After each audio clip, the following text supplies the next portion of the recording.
someone upsets the Patriots in the Super Bowl, it's a win for all of America. And then you got their quarterback there in Chicago, Nick Foles. the Super Bowl MVP, Nick Foles, and that's gone swimmingly, hasn't it?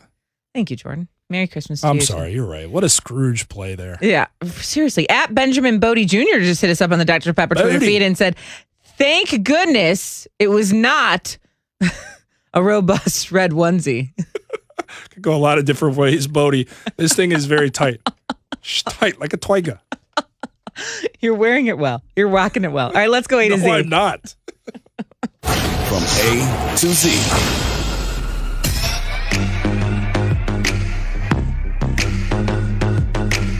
From A to Z is brought to you by Redbox. Redbox has new movies at the box and streaming on demand. Don't miss Tenet, starring John David Washington and Robert Pattinson. Visit redbox.com for all the ways to watch. Okay, Juju Smith-Schuster says he's going to stop dancing on opposing teams' logos.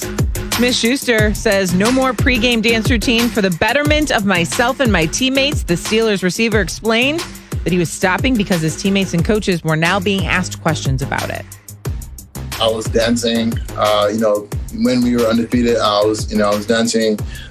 When we lost our 3 games, I'm not going to change the person who I am. I think, it's getting to the point where, my teammates are being asked this question. My coach is being asked this question. And I saw it more as, no intention of disrespect. It's just more intention of, my fans. I'm big on social media, the positive, and doing stuff like that. You get the positive and negative. So for the betterment of myself and my teammates, I'm going to stop dancing on the logos. Okay. So this is exactly what I thought yesterday. I mean, he wasn't doing it to shove it in people's faces. It was something that he was doing for fun. It was loose. It was lighthearted. The logo thing isn't a big deal. The end zone's not a big deal. He's popular on TikTok, and so he was having a little bit of fun. And yet again, everyone's taking themselves way too seriously, and now this all has to come to a halt because other teams were using it as motivation because he's prancing on their logo like it's some iconic thing that no one can ever touch or stand on.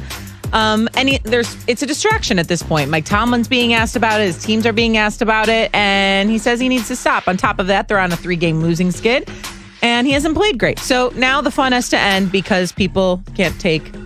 That's how it goes. When you're winning, it's a celebration. It's fun. I'm an international gangster. It always goes down like this. When you lose, it becomes a distraction. That's just what happens. And to me, Juju Smith-Schuster stepping up and handling it like this speaks to maturity and a guy who wants to be a leader that says, I'll change. I just want to do it lighthearted, like you were saying, Shay. It wasn't a big deal. But now my coaches, my players have to answer for it, and I don't want that. That is really cool to see because he could have been like, no, I'm doing this. Ain't nobody telling me not to. I can do whatever I want. I should be able to do whatever I want because in reality that could be true, but he's a team guy. He was a team guy dealing with Antonio Brown. He's a team guy now. Like, this is a cool thing to see. I respect him for handling it this way, and hopefully the Steelers can get back to winning. Unfortunately, they won't. They won't win another game this season. Party's over. Juju's still a star. He can get back to doing the TikToks in the postseason. Go find logos somewhere else at high school stadiums where he's working out at because they ain't going to be playing any meaningful postseason football. Okay, that took a turn for the negative words. But I do want to give a great deal of respect to Juju for how he handled it. That was impressive. You couldn't have. There's no better way to handle that. There's no better way to answer it. There's nothing more that you could ask him to say. He was professional about it. This is exactly what you would want him to say. I'm sure Mike Tomlin was pleased with this. I just think it's a little unfortunate. Yeah, I would have had no patience for like, well, I'm going to do what I want. And, this. But you knew Juju wasn't going to handle it like that. He's a class I appreciated guy. that. I appreciate that. All right, how about DeAndre Hopkins? He's defending his practice habits in a rant.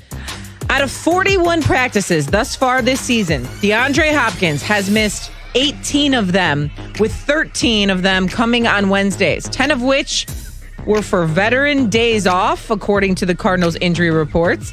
He has missed 5 practices with an ankle injury, 1 practice in Week 12 with an illness, and another practice in Week 13 with neck and back issues. The lack of practice time hasn't mattered to the NFL's leading receiver, who has over 1,300 yards. 13 yards, over 1,300 yards, and he was named to his 5th Pro Bowl on Monday. Here is DeAndre Hopkins on those practice habits.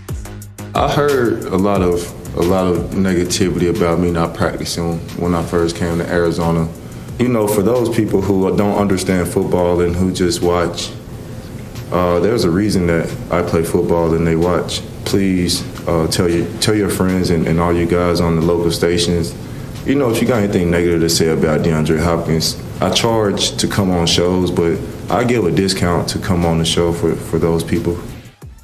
Oh, come on. I give a discount. Okay, I'll let you go. But this makes me feel a certain kind of way. Let me just say this. He's the best thing, DeAndre Hopkins is the best thing that's happened to the Cardinals team. Sure. Ahead of Kyler Murray. Like, he's the best thing that's happened to the team. He's delivering. He's the best receiver statistically in the league. This does shed a little bit more light on Bill O'Brien's decision to say, I don't want this guy here in Houston, but he's still an idiot for having done that. You don't move a guy like that because of how good he is and the difference maker he is. There's probably a lot of people that feel like Bill O'Brien that don't like DeAndre Hopkins because of how he handles stuff like this, and all of a sudden it's coming to light he doesn't like to practice. But Bill O'Brien lost his job because he took too big of an issue with this. I get it. I was an athlete. There's probably guys on the team, given that this is all coming to light, that probably aren't the biggest fan of DeAndre Hopkins, but you know what they don't want? For him to be wearing a different jersey. Right. So some things you just have to sit there and go, I don't love this. But man, that guy goes out there every Sunday and delivers, and he has been. And much like we talked about Juju Smith-Schuster and his dancing, it's all good right now, or was, because the results were coming in as wins and high-level performance. When the performance starts to dip, you go 0-3, the dancing stops. When DeAndre Hopkins starts underperforming, the questions will be valid. Until then, all you can do, Shay, is have that stank face you got going on right now and deal with it. Rude. Unfortunately, that's how it has to go. Rude. Okay. There's a lot of players across the NFL that take Wednesdays off, or they rest, or they sit on the sidelines, or whatever it is. They miss a practice for this reason or another, and that's totally warranted. Like, that is normal. Normally, Wednesday is a lighter day, and I understand that. But I have never heard it really come to light in this kind of manner. So to me, this feels like kind of a bigger deal. If you watched that rant on social media or wherever you did, it's like the demeanor. He's like slumped down, like, I give a discount. Like, it's just like, dude, He's a receiver. He's a receiver. He is a receiver, and he is a diva, and he is. But to me, I'm like, hey, buddy, do you mind? Like, this is your job, okay? Like, I don't care if I'm the top paid person anywhere at ESPN or anywhere. I still can't just miss days because I want to. Oh, you're asking about professionalism? You're sitting here in a onesie right now, so chill out. It's Christmas. So chill out. I mean, you're wearing a onesie on ESPN. Jordan, I would chill out. Don't tell me to chill out. Yours is way tighter than mine, and I'm pregnant, so don't do that. Dang! Okay, so that's chill out. That's what we're doing You here? chill out. Okay, so that's why you always want the lights out. Now I'm starting to understand things a little. It's all starting to come together here. I'm just kidding. It's just because you're tall. Anyways, my point is that I just didn't care for the demeanor. I didn't care for the I'm better than you. I need a disc. Like, but you like those numbers. Comment. But you like those numbers. Is he a fabulous receiver? The best one in the NFL right now? Of course. Best way to ask you this. Your Chicago Bears are in the hunt, just like the Cardinals are in the hunt for the playoffs. Of course I would want DeAndre Hopkins on the Bears. With all that comes. Of course. Would you still want him on a Chicago Bears? Of course I would. Would you be cheering for him? Of course I would. There you go. But would I have a gripe against, hey, dude, do you mind not kind of acting like that? And if I'm covering DeAndre Hopkins the way I was covering the Bears, he'd be my least favorite player to cover. Because he would charge every time he did an interview. He'd act like he didn't want to be there. He wouldn't be in the locker rooms after practice because he didn't practice that day. Like, he'd be the worst kind of player to cover. And I just feel like, why do you want to have that rep when you're the best? Why? What for? Because when things start going south, you see the same people on the way down as you see on the way up. Hey, talk to him. It's true. Talk to him. In your onesie over there. Change your demeanor. Jordan, it's the holidays. Change your demeanor. You called me fat about 10 seconds ago. I did not. You sound like a woman. I did not. My boyfriend called me fat.